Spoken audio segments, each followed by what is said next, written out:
And they have what's considered in the U.S. the best constitution. Now they have a little trouble with their governors. How good can a convention be, or a constitution be, at protecting you from that sort of stuff?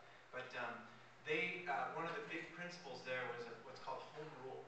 And so a lot of people argue, I think Ted Lempert would argue, that a lot of power has been centralized in Sacramento in one place, and that it needs to be fused back down. That we live in one of the most diverse societies humanity has ever seen, and also geographically. And why do we have this centralized management system for our education and all these different policy areas? And so I think that convention in Illinois, 1968 through 70, I guess you'd say, is one to look at in a big state that had a lot of success and produced a very good document. Thanks. Over here. Hi there. My name's Marie Jonas. I'm actually with the Bolt Hall Democrats, and on behalf of the law school, I want to thank you all for speaking today. It's been a really interesting discussion so far.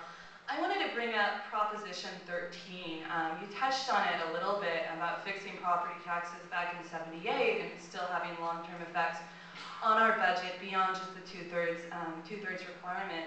And correct me if I'm wrong, Mr. Grubb, but in the ballot proposal from Repair California, pardon me, I think that taxes and kind of adjusting taxes were off the table. Considering that this has led to such long-term problems, we can say, but also its relative level of popularity, how do you suggest a way where you could fix things that aren't necessarily good, but people would support changing? Okay, great question. So let me answer that in a couple ways. So Prop 13, most people think Prop 13 is about one thing, but it's actually three things. So it's about property taxes on homes and commercial property, or just on property in general.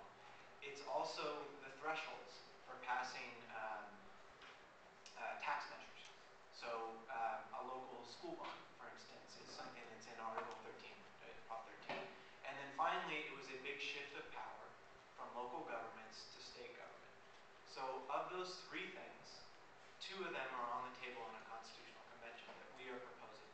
So property taxes are off the table.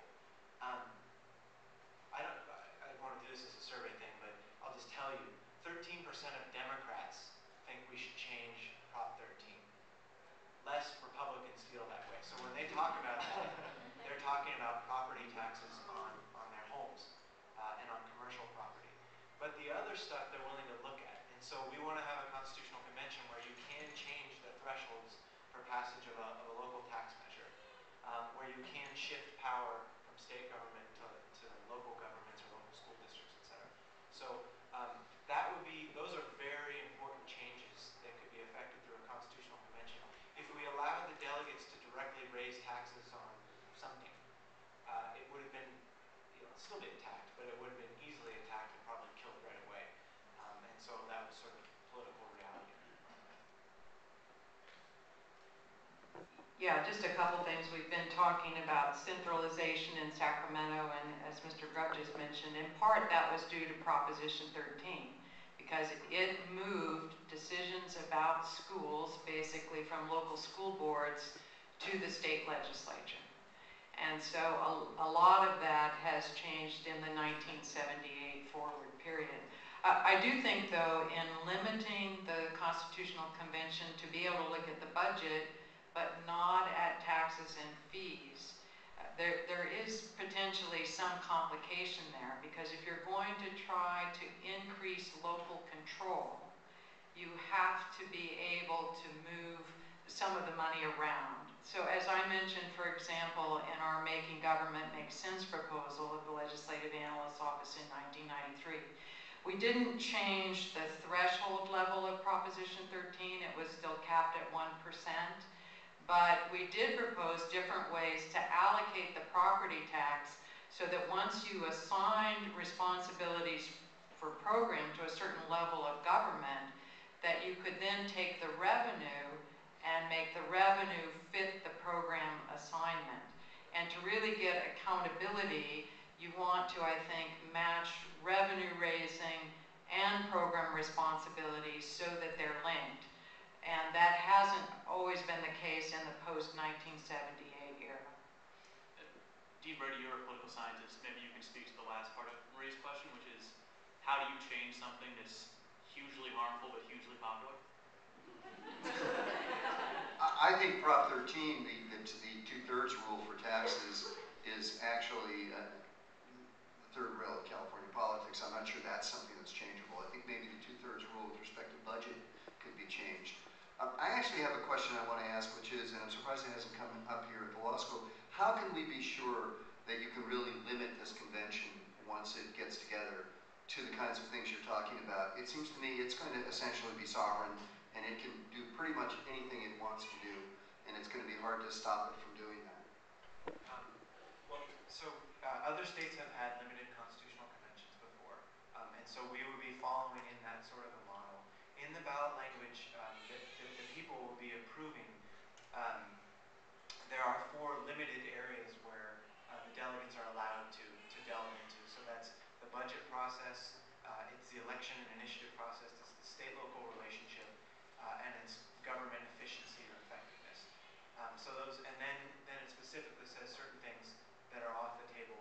So we say implicitly that marriage or things like that are off the table because it's not within those categories. But then we say explicitly that those things, as well as tax increases, are off the table. And then it's. I guess what I'm asking for here in a way is a legal opinion, because I'm just not convinced that you can actually make that stick. But again, I'm not a lawyer, so I don't know. But there are people in the audience who do know. Okay. This is a good opportunity to point out that the Bold Hall Dems will be having a continuing series on this topic in the spring, where someone with the legal expertise necessary to answer that question will probably speak. I don't know if is it okay if I try and answer that if I haven't done? Please do. Just we work with a lot of lawyers to try and structure this thing. We work with actually former California Supreme Court justices to try and do this thing, and so we believe when it's been limited in other states, it's been challenged every single time and it's won every single time. And so we feel we're on pretty strong ground about that. It's judicially enforceable if the voters approve it by an initiative process and says you shall only do these different things, then the courts can act and say if it goes outside of it, it's severable. So if they do something outside of it, it's severable. But there may be more legalese that Why don't we go over here? Peter Dumont with Star Alliance Foundation for All, and thank you all. I wanted to ask John to tell us a little bit more about Repair California, where it comes from, where that 30 to 60 million came from to do this ballot initiative. Did I assume? Am I assuming correctly? I don't know yet. Oh, Really? really?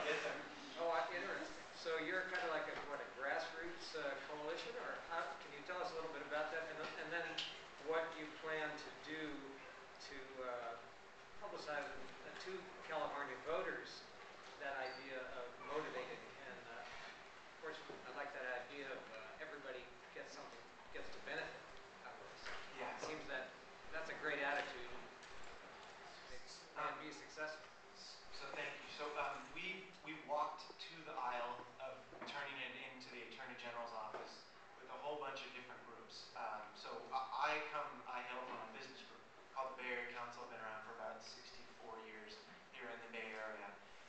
But we went there with progressive organizations, conservative organizations, diversity organizations, all sorts of different groups. And now everyone's basically going back to their boards of directors and asking that now the proposal's final, who's going to be there. We have good government groups that are standing with us. There are several counties that have endorsed it, cities. We have several thousand California volunteers right now. And then we have some minority groups, but it's really not fair to say that in California anymore because minorities are a majority. Anyway, those are sort of the coalition members. But it's a coalition